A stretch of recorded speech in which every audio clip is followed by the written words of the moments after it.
کەمی و بوونی خزمەتگوزاریە سەرەتایەکان خەڵکی سنووری ناحیەی ئاغجەلەری کۆکردەوە. ڕێککەوتن لەسەر ئەوەی دوایین هۆشداری بدەنە حکومەت و لایەنە پەیوەندیدارەکان بۆ ئەوەی چارەسەری کێشە زۆرەکانی ناحیەکەیان بکەن. ئەم ناوچەیە بەدەست کەمی خزمەتگوزاریەوە دەناڕێت و خەڵکەکەی تووشی زەحمەتی زۆر هاتوون. خەڵکی ئەم ناوچەیە ئەگەر لە سەردەمی بەعزدا مەترسی بۆمباران و فڕۆکە و هێرشی سوپای بەعسیان هەبوو بێ ئەوە ئێستا خراپی ڕێگاکان هەمان مەترسی لە سەرژێران دروست کردو و حکومەتی هەرێمی کوردستانیش بێدەنگە خۆی ناکە بەخاوەنی. گازندەی سەرەکی هاوڵاتیان خراپی ڕێگای ناحیەکەیانە کە لە دوای 16 ئۆکتۆبەری 2017ەوە بۆتە ڕێڕەوی تانکەرە نەوتیەکان لە سلێمانیەوە بۆ هەولێر و چەندین جار خۆپشاندانیان کردو و ڕێگاکەیان داخستووە بەڵام کەس بەدەمیانەوە نهاتووە. خەڵکی ناوچەکە مۆڵەتی تەنیا 15 ڕۆژان بۆ حکومەت داناوە تا داواکارەکانیان جێبەجێ بکرێت وەک خۆیان دەڵێن لە دوای ئەو وادەیە هەڵوێستی جیاواز و تونتر دەگرنە بەر. بەشێک لە وڵاتیانی سنوورەکەش بۆ چاکردن و نۆژەنکردنەوەی ڕێگاکەیان هانایان بۆ جوڵانەوەی نەوەی نوێ بردووە.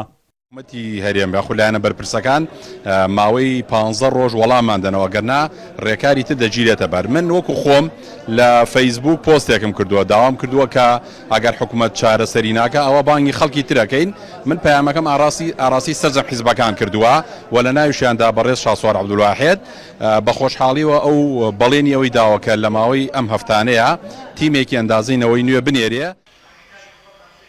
ڕێگاوبانێکی مەگەر ڕێگاوبانەکانی ئەفغانستانەوە نەخرابێ ڕێگاوبانێکی یەکات زۆرترین تڕێلە و تەنکەر بە سنووری ئێمەیاتی ئەپەڕێ مەسئولەکان بە چاوی خۆیانەوە بەم جادەیە ئەڕۆن و دێن ڕۆژانە 16 ئۆکتۆبەرە ڕێی ئێرە بەس بە ئێرە هات سویانە کرد بۆ هەولێر نەیان بینی ئەم جادەیە چاکەنەوەی چەندین جار خۆپیشاندان بکەین چەندی جار ڕێ بگرین.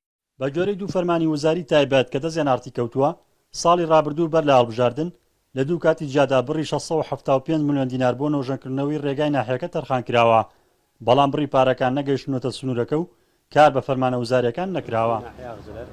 پرۆژانی کە پێویستە بکرێ ئێمە هەوڵی جدیمانداوە هەمومان بە نووسراو لایەوە بە تایبەتی چاکردنی ڕێگاوبانەکان ئەتوانم بڵێم سەرەکی ترینیانە فەرمانی بۆ دەرچووە بودجەی بۆ تەرخان کراوە بەڵام تا ئێستا نەچووەتە واری جێبەجێکردنەوە و مشوای لە خەڵک کردووە کە هانا بۆ شوێنی کە بە ئێمە سوپاسی هەر کەسێکین بتوانێت چاڵێکمان بۆ چاکاتەوە تاسەیەکمان لە ڕێگاوبانی سنوورەکە بۆ چاکە.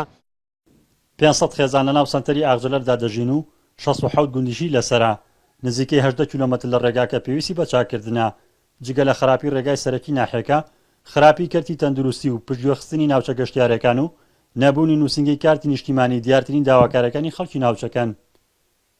ڕزگار جەبارێن ئارتی ناحیەی ئاغجەلەر.